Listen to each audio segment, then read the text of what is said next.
On a peu l'occasion d'être spectateur du quotidien d'une classe. Brute, sans phare, fait de perfection et d'imperfection, de coups de génie et d'imprévus. Parce qu'on pense que le réel des classes est le meilleur terrain de réflexion et d'amélioration pour nos pratiques d'enseignement, nous vous ouvrons leurs portes. Nous vous invitons à découvrir ces outils pédagogiques afin qu'ils deviennent les vôtres. Bienvenue dans la saison 3 d'Être Prof, le podcast. Une série audio dans laquelle enseignantes et enseignants vous partagent leurs pratiques du quotidien, de la maternelle au lycée. Épisode 37. Faire le bilan de son année en terminale. Faire un état des lieux sur son état émotionnel et ses apprentissages, voici le pari que s'est lancé Nathalie. Dans sa classe de lycée à Thionville, l'enseignante invite ses élèves à réfléchir sur leurs échecs et leurs succès de l'année, en toute transparence. Un bilan qui se fait à l'aide d'un blason à créer individuellement. On va faire un bilan de l'année de terminale sur toutes les disciplines. On va faire un blason de l'année de terminale.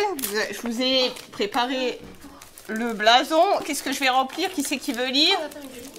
Quand on sait que l'un des meilleurs prédicteurs de la réussite scolaire, c'est sa capacité à réfléchir à ce qu'on a fait, comment on l'a fait, merci Nathalie de nous accueillir dans ta classe pour assister à ce bilan de fin d'année que tu proposes à tes élèves de terminale. Ouais, merci à vous. Qu'est-ce qu'une bonne année? Cité de résultats, de réussite, de difficultés. Un moment de la classe qui m'a marqué, qui m'a particulièrement intéressé. Un moment de classe qui ne m'a particulièrement... Qui ne m'a pas... Il n'y a pas un Qui ne m'a pas, je dis le pas. Voilà. Ce à quoi je m'engage l'année prochaine. Donc je vous laisse, vous pouvez mettre des couleurs, ce que vous voulez. Donc un moment de classe qui ne m'a pas particulièrement intéressé, j'ai oublié le pas. Qu'est-ce qui t'a mis en mouvement sur ce sujet? Comment tu as cheminé tes essais, tes erreurs?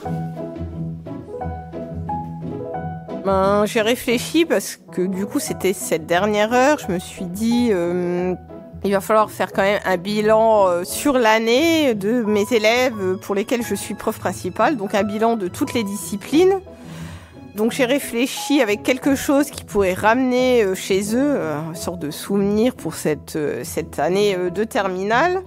Donc au départ, je voulais partir sur un jeu, mais je me suis dit on aura fait pas mal de jeux avant. Je voulais faire quelque chose de créatif, un petit peu, qui perd pas trop de temps non plus.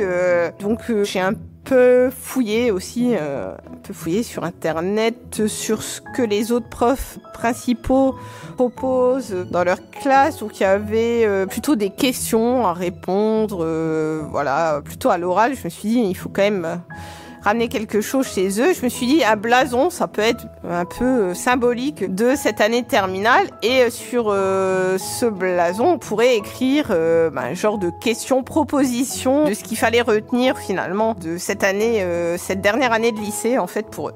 Pour ceux et celles qui ne seraient pas au fait de ce terme de blason, tu nous le présentes? Eh ben, c'est comme un petit badge en fait, mais je l'ai en plus grand format ou comme un blason de famille en fait. Avant ils avaient à l'époque des blasons pour les familles, et donc là ça serait le blason de l'année de terminale où donc il serait vierge. Ce blason a la forme un peu d'un badge. En fait, il y a des écritures dessus, sous forme d'idées. Et donc là, les élèves vont inscrire leurs idées dans tout le blason. Donc c'est pas un badge forcément circulaire, il a une petite forme, mais qui permet un espace suffisamment grand d'écrire les propositions des élèves. Ça peut avoir plusieurs parties, plusieurs formes à l'intérieur. Ouais. Ok. Différentes couleurs. Si on a la chance d'avoir des imprimantes en couleur. Voilà. Si on pense à un écusson de famille avec des formes et chacune des formes va permettre de concentrer les idées d'une même catégorie. Et puis, du coup, les élèves vont remplir avec les propositions que je leur ai données. Ce blason, ils peuvent échanger entre eux. Ils peuvent aussi ne pas répondre à certaines propositions, donc je reste toujours dans un climat de confiance, parce qu'il y en a peut-être qui voudront pas répondre à certaines questions, ils ont peut-être vraiment des très mauvais souvenirs, on ne sait pas ce qui s'est passé parfois dans leur tête. Donc je leur laisse vraiment le choix libre. Ils peuvent mettre n'importe quelle proposition pour répondre finalement à mes questions sur cette année de terminale. Donc première chose, qu'est-ce qu'une bonne année pour vous? Vous écrivez et on fera un petit bilan à la fin. C'est quoi une bonne année? Avoir le bac? Alors, c'est avoir les écoles qu'on veut sur Parcoursup. Avoir le bac et réussir Parcoursup? Tu vois quel enjeu dans cette activité? Le fait de se poser, de répondre à des questions.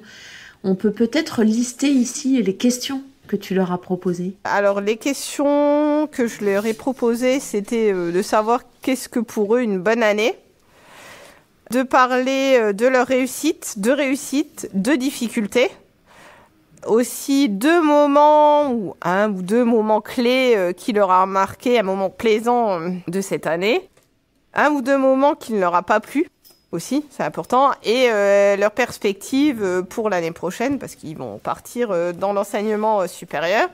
L'enjeu, déjà, c'est finalement faire un petit retour réflexif de cette année, finalement revenir sur certains moments, de réfléchir, d'avoir aussi de repartir avec des souvenirs finalement sur cette année, que ce soit les bons, les mauvais, et peut-être aussi favoriser les échanges entre eux, parce qu'on a retrouvé les mêmes propositions d'élèves, et aussi une petite perspective sur leur avenir. Ça, c'est aussi important de faire cela avant de partir en vacances. Un bilan, je pense que c'est important pour eux, pour moi aussi, pour le prof, de faire un bilan de leur année. Pourquoi pas après se remettre en question aussi en tant que, soit en tant qu'élève, pour repartir sur une meilleure base pour l'année prochaine. Aussi le prof, bon là j'ai enlevé ma casquette de prof de maths, mais prof principal pour faire un retour de ce qui n'allait pas, ce qui allait à l'équipe pédagogique. On commence par qui? Sonia, comme vous êtes arrivée plus tard. Allez, on est punis. Du coup, une bonne année, c'est une bonne santé, des amis et des goûters avec Madame Braun. Mes réussites, le bac. Et voilà. Les difficultés durant l'année, c'était les jours où il faisait froid en hiver et les réveils le matin, parce que c'est tôt. Les bons souvenirs, les bons moments, ce qui m'a marqué, c'est les journées maths, où on accueillait les personnes lors des festivals et tout, etc. Et ce qui m'a particulièrement pas intéressée, c'est les cours de ST2S. Et l'année prochaine, je m'engage à réussir dans les cours. Voilà. Est-ce que tu fais ce travail d'introspection finalement aussi en début d'année? Je fais aussi ce travail en début d'année avec les élèves sur l'année passée, sur leurs vacances aussi. C'est un bon moyen de les connaître un petit peu en début d'année scolaire. C'est surtout pour faire connaissance, leurs difficultés, toujours pour les mettre qui soient bien en cours. Tes plus belles surprises là, c'est quoi? Les plus belles surprises, là, je reprends ma casquette de prof de maths, donc c'est les journées mathématiques. Ok, qu'est-ce qu'une bonne année? Je sais pas, parce que j'ai rien mis. Cité de réussite, mes projets et mes notes en maths. Cité de difficulté, les mauvaises notes et le réveil. Et un moment de classe qui m'a particulièrement intéressée, qui m'a marqué, c'est les journées de maths. Et ce que je m'engage l'année prochaine à faire, c'est réussir. C'est bien. Voilà. J'ai eu 2 élèves qui ont participé aux journées mathématiques. Il y a une élève qui aussi me parlait du caout, finalement des rituels de début d'heure. Voilà, aussi de voir leur perspective aussi, finalement. Ils ont tous envie de réussir. Ils n'ont pas envie de rester là. Ils ont tous envie de réussir dans leur futur métier. Donc ça, c'est chouette de voir ça, voir les élèves comme ça. Moi, ce que je vois dans cette activité, il y a quelque chose d'assez fort qui se dessine, c'est le fait de pouvoir parler de soi. Et c'est pas évident quand on est adolescent. Alors là, c'est des grands adolescents quand même qui sont en terminale, mais C'est une jolie compétence. D'ailleurs, on a sur un parcours de formation sur être prof, il y a tout un module sur savoir parler de soi. Et je trouve que c'est intéressant à mobiliser chez nos élèves. Je trouve très très chouette que tu partages avec eux aussi ton bilan. Je sais pas si tu as vu, mais ils sont un peu surpris. Ils sont un peu surpris en fait que tu veuilles prendre la parole. Ah oui, pour moi Savoir Enzo et Aurélien. Non, ouais, savoir non, que les élèves soient bien en maths, qu'ils soient à l'aise, voilà. Qu'ils puissent faire des progrès, de réussite. La journée, les fameuses journées des maths, là, où c'était vachement bien, et d'avoir eu le label mathématique du bonheur. Et de difficultés, c'est les élèves, d'avoir eu les élèves pénibles dans la classe. Vous avez, voilà, les deux. Mais il n'y a pas eu que dans votre classe, il y en a quelques-uns quand même en STMG. Ils sont particulièrement pénibles. Donc il y a les élèves et aussi des collègues qui sont pas très sympathiques. Et, voilà.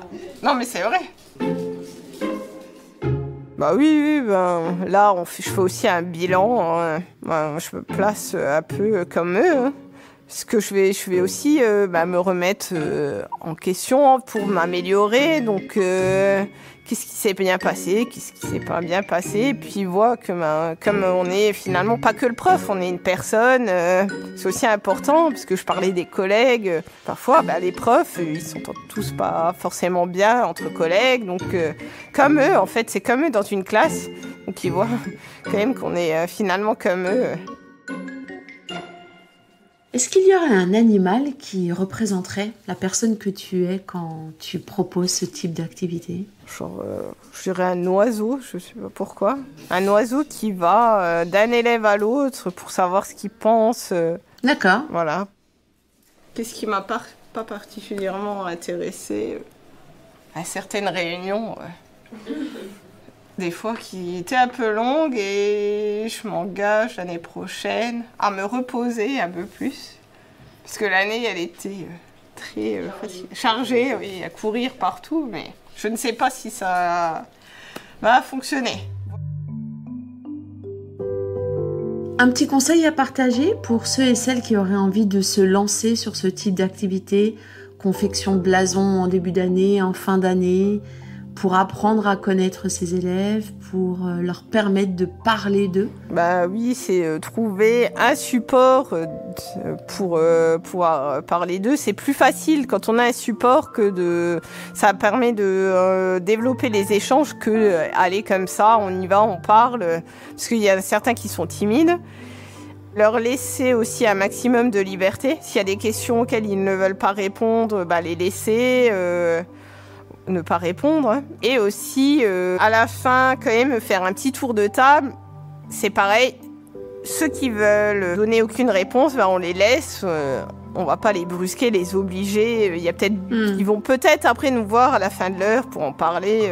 Ils ont peut-être des choses à dire. Ils veulent peut-être pas montrer à leurs camarades. En tout cas, merci pour ton accueil, Nathalie, dans ta classe de terminale. Merci à vous. C'était Être prof, le podcast. Une série audio animée par Nathalie Dreyfus, enregistrée par Yanis Dokuto, Théo Cancelli et Laurine Bonnefoy, montée par Jeanne-Marie Desnos, réalisée et mixée par Benjamin Masset et Yann Thierry, et produite par l'Acme Productions. Si vous avez envie d'approfondir le sujet, retrouvez plus de ressources sur êtreprof.fr.